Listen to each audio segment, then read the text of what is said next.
গোপন খবর ভিত্তিতে আমতলী থানার এসডিপিও আশিস দাশগুপ্তের নেতৃত্বে এসআই রাহুল দাস সহ একদল পুলিশ কমলাসাগর পাণ্ডবপুর এলাকায় সুদীপ দত্ত নামে এক ব্যক্তির বাড়িতে অভিযান চালিয়ে অবৈধভাবে মজুদ রাখা প্রচুর পরিমাণে মেয়েদের জামা কাপড় উদ্ধার করে ছোট বড় মিলিয়ে প্রায় মোট 55 বস্তা কাপড় উদ্ধার করা হয়, যার বাজার মূল্য আনুমানিক 10 লক্ষাধিক টাকা হবে বলে জানিয়েছেন আমতলী এসডিপিও আশিস দাশগুপ্ত। এই ঘটনায় এখনও কাউকে গ্রেপ্তার করা যায়নি, তদন্ত চলছে দাবি পুলিশের।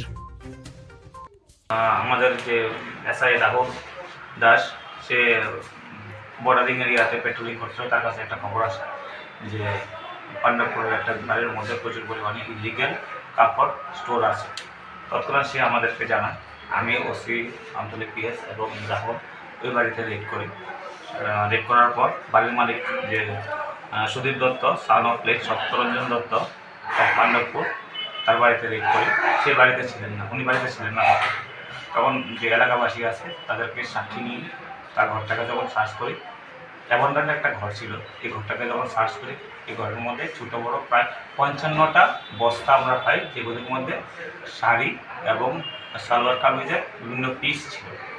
আমরা যখন ওর মালিকের সাথে বাড়ির মালিকের সাথে যখন ফোনে কথা বলেছি, তখন সে কোনো আমার আসেনি নিয়ে এখানে, এবং কোনো ভিলিড ডকুমেন্ট আমাদেরকে দেখাতে পারেনি। তৎক্ষণাৎ আমরা এগুলিকে সিজ করে নিয়ে এসেছি।